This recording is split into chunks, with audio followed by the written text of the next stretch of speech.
Now, a more interesting way of mixing is if you do it on the paper instead of on the palette.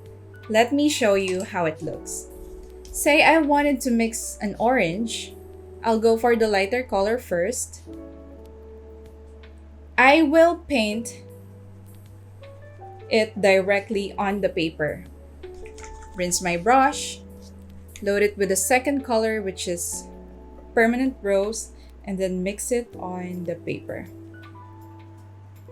For comparison, let's mix orange directly on our palette. Can you see how different they look?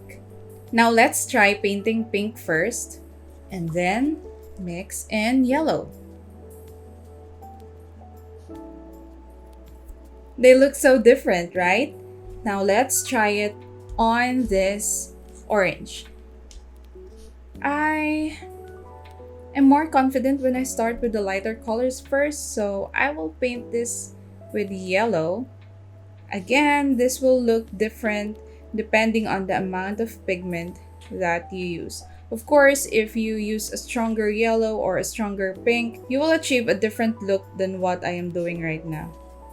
Now let's go for pink.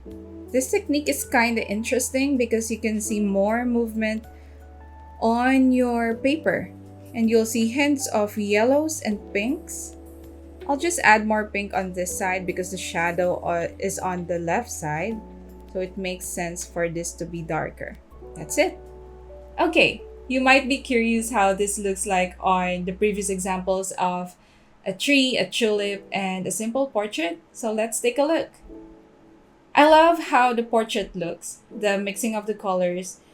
There are still hints of pinks and blues that are visible.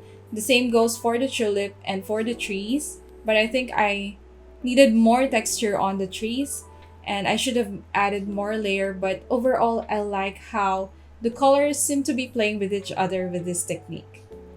Now, let's take at another variation of this technique in the next video.